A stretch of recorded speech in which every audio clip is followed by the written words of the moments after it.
دې سره جنت له څاروي نه راولي او زه له جهنم نه راکوزوم یو منډی کې دې هم خرید کوي یو زه کومه ته وګوره دا مرداره دې څاروو ته وګوره نن په 400 باندې ده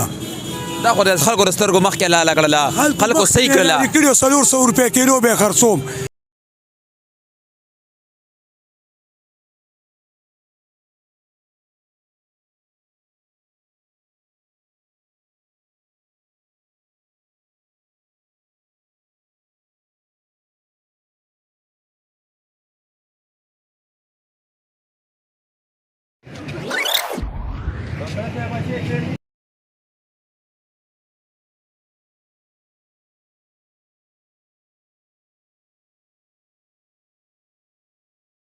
تاسو معلومه ده چې پرون مونږه په شب قدر بازار کې دغه قصابانو په باره کې یو پروګرام کړی و چې یاره شب قدر بازار کې یو قیمت نه چلیږي یو ریټ نه چلیږي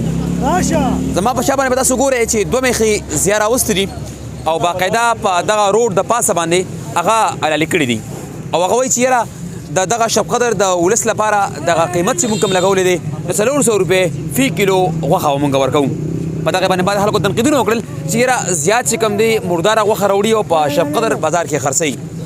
نو هغه تاسو ته هم واضحه شوله موږ ته هم واضحه شوله زموږ خپل هم لکه شک و چې یاره دا غوښه واقعي خبره ده غوښه زیبه خرابه راوړي ځکه یې ځان ورکوي خو نن خو چې کوم دی دغه خبره د دغې نه بهر شوله چې شب قدر بازار کې تاسو ګورئ د شب قدر مین بازار کې په چوک کې زیا دغه میخې را وپرځولې او علالې کړلې د هغې نه به په دغه اړه باندې خبرې اخلو چې کوم عوام ولاړ دي هغې نه به رایې اخلو چې هغې به څه وایي السلام علیکم وروره وعلیکم السلام دا میخې تاسو په خپل سترګو باندې صحیح کړلې او دغه خلکو تنقید کوو چې یاره زیات چې کوم دی مرداره راوړي خرابه غوښه راوړي او ځکه یې ارزانه خرڅوي څه وایې نه جی دا چې چا ویلي دا دروغ ویلي دا زیا به موږ داسې ومنو لکه د عوامو یو خدمتګار دی صحیح ده د دا ریټ داسې ولګو چې په دې ټول بازار کې داسې یو شان ریټ چلیږي 470 یې ښه مناسب ریټ چلولی او غوښه مې دې په خپله وړیم ده او نن بیا هم ته وړمه ماشاءالله داسې غوښه کوي که نه او دا نه چې یا په کنډه کې پرخ دی یا د لاډو کې درکوي چمړې درکوي بالکل واضحه سپیشل شی به درکوي خلک وایي تاوان کوي یاره یو روپۍ تاوان هم نشته وایي جوارګر دی جوارګر نه یم ما زه صرف د افغانیانو پسې روت یم چې دوی زموږ ملک کې مرداره جوړه کړې ده او انشاءالله نور به رانه دوی دا مردارې نه کوي په دې بازار کې نن به څو روپۍ کیلو ده نن په 400 باندې ده دا خو د خلکو د سترګو مخکې لاله کړله خلکو صحیح کړله کړي 400 روپۍ کیلو به خرڅوم که دا د پښتون بچی را دي شو خرڅ دي کی هغه خو وایي چې یاره زه سپیشل غوښه خرڅوم دې سره جنت له څاروي نه راولي او زه له جهنم نه راکوزوم یو منډی کې دې هم خرید کوي یو زه کومه ته وګوره دا مرداره دې څاروو ته وګوره دا بېکاره څاروي دي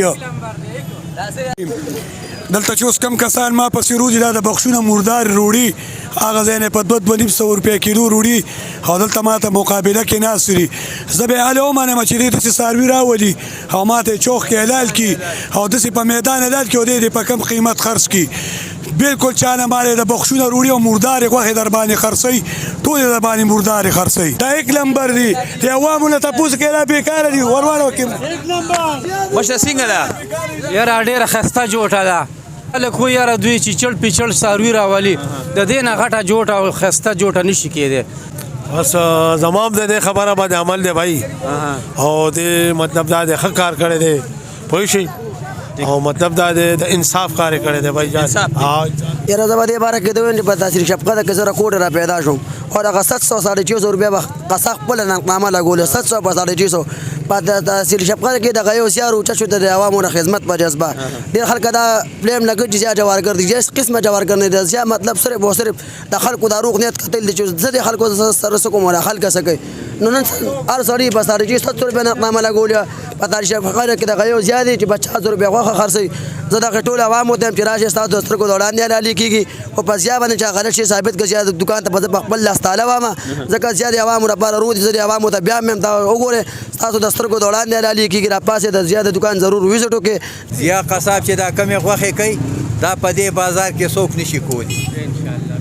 د عوامو لپاره دې ګټه او تاوان پسې نښتې ګټه یې نشته او تاوان یې شته خو د عوام خوشحالۍ داسې دې دا قصابان راولي او دغه حساب دې په میدان حلاله کړي او بیا دې په دې قام خرڅوي موږ به وایي دا تکړه سړی مشره دا کومه میخه چې حلاله کړه تاسو په خپلو سترګو وکته او بالکل هم کتله صحیح وه بالکل صحیح وه سړه میخه خو نه وه نه صحیح ده بالکل بس بالکل سم مسله به کې نشته چې کنه کوم عوام ولاړ دي زه خواست کوم چې وضعیت وګوره باقي که زړې مسلې تقریبا شل 15 ډیر سلويختو نه زیات کسان ولاړ دي موږ ټول د دې خبره کوو چې راشي صحیح دي زیات وي چې کوم خبره کړې د دې طرف نه چې کوم دي نو زه د دې خبرې دي موارم